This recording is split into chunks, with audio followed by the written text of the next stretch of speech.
Good morning. Welcome to another Mortgage Minute. I'm here with Brian Dewald. He's a local loan officer, and I am Matt Thomas, a local real estate agent here in the Denver metro area.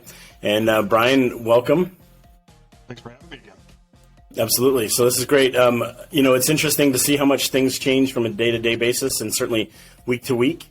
And so that's why we do this every week. So I just wanted to ask you the question, I guess. How are rates doing, and what's the latest and greatest that you can share with us about the mortgage world today? Yeah, so there's been some good movement over the last 7 days. When we look at the totality of the last week or so, we've had some positive movement. I think a lot of that is in anticipation of Fed Day. Today's July 27th. The Fed is meeting at noon, our time, Denver time today, to kind of talk about, what's next. The projection is that the Fed's going to raise another 75 basis points. They did that, just a few weeks back. When that happened last time, we rallied a little bit, for a good couple of weeks after the Fed meeting. So, fingers crossed that, we continue to see good news as far as mortgage rates. This sounds kind of backwards, and it is, and I'm not wishing for good news for anybody by any means, but normally what happens is that the worse the data is, the better it seems to be for mortgage rates.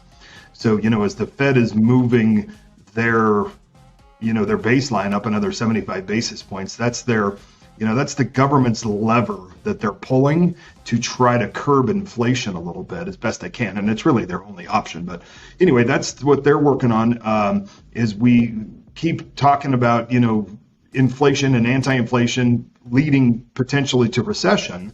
That's normally and historically pretty good news for mortgage rates. So, we're crossing our fingers. I hope and I believe that we've sort of seen the peak in terms of rates and stuff this year. So, like I said, fingers crossed that that's the case and we continue to improve a little bit. You think we've seen the peak? I'm not holding you to that, but you said you think we may have seen it. Yeah, I believe so. I don't know that for sure, but there's a lot of indicators that show that we're going to, continue to either stay flat, which is great, or maybe even improve just slightly, which would be good. Yeah. Well, that would be good, because I think ultimately stability is what helps people make the choices that they make in terms of, is now the time to buy. We get a lot of folks, wondering what happens, from day to day and what will happen a month or two from now. And obviously nobody knows that. But when things feel stable, even if they're different, if the rate's higher than they were in February, at least it's predictable rather than they just jump all over the place. And that means the markets, the real estate market's, volatile, and the stock market's volatile, and the mortgage market's volatile. And when it's predictable or certain, there's a lot more that people, I think, can take action on. So that's helpful. Yeah, very good. Yeah, so that's what the Fed's doing, and the mortgage rates have been down generally.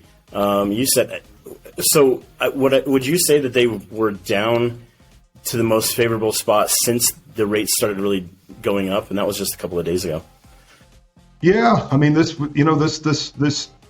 sort of ride that we're on since the last Fed meeting has been beneficial for mortgage rates. So there's been, of course, every day there's a little bit of up and down movement, but if we look back over the last 3 or 4 weeks, it's been a kind of a steady decline.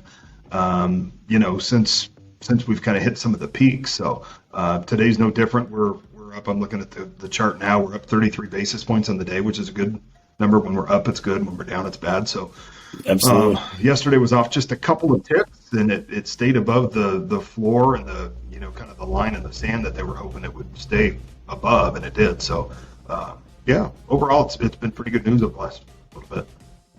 Yeah, very good. And you were saying that it sounded like you thought that people could get in, at least on Monday. I know things were pretty good. You saw a lot of contracts come in over the weekend, and there were a couple of folks that were able to lock in the sub 5, right? Sub 5%. Yeah. And I get, obviously, again, we say it every week. At the moment, there's a little bit. Sorry, go ahead.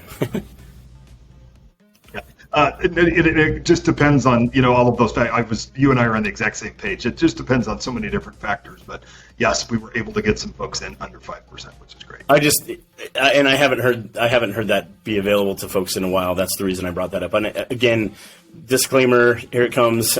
It depends on, the borrower and all the different factors and what your finances look like, whether or not you can get that primo of a rate. But, when I hear rates back in the fours, I don't feel like I've heard that since we left the fours several months ago. So anyway, yeah, that's what I'm getting at. So, Brian, you mentioned last week that, right now there's so many factors besides the rate that are so good for people to buy right now. And now that the rates are, kind of holding steady or even kind of going down just a little bit, to me, in the new world that we live in, then this new framework of, hey, rates are no longer in the 2s or 3s, then that means that things are sort of lining up. And so it wouldn't be surprising. I know some people that I've talked to that are even predicting that, that inventory, as much as it's up, and it is double since earlier this year, believe it or not, that, if with the positive news about rates and whatnot, that could start to dwindle again just a little bit. And so I've actually been in a couple of competitive scenarios for buyers lately. And, the month of July, there was nothing like that. But here we are in late July. Sorry, the month of June was nothing like that. Here we are in late July, and I'm running into a few of those situations now and again. So doesn't take much, right? A couple of ticks in either direction seems like it can change the market a little bit. And that's true. I fear that if rates get into the mid 4s or below, we're going to go right. It's going to be really tough for buyers, I feel. Yeah.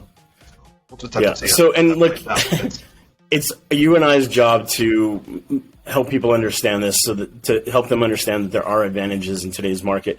It's obviously not a sales pitch. It would never be anything like that. But it's just to say, look, things are pretty good right now. You should consider, if you've been considering making a move in terms of buying a home, that these conditions that we're experiencing right now are way better than we were talking about a month and a half ago. So, Agreed. Yeah. Very good, Brian. Anything else that we need to share or go over today? No, I was just going to add, even over the last month and a half, like you mentioned, I would agree with you and say that it's been the last 3 years, right? Times of each of the last 3 years has been really, really difficult for buyers. So that's true. Yep. Anything else we need to go over? I think that's it for now. I'll have some more updates and data to share with you next week after the Fed meeting today, and we'll cross our fingers for more good news. Very good. Well, we'll just keep it short and sweet. So, again, please, if this information is valuable to you, we encourage you to subscribe and make sure that you are staying informed every single week. That is our job, and we quite honestly, we enjoy what we're doing. So, love to bring this information to you and then ultimately help you out with your real estate and mortgage decisions. So, with that, Brian, I'll look forward to connecting with you next week. Look forward to it. Thanks, Matt.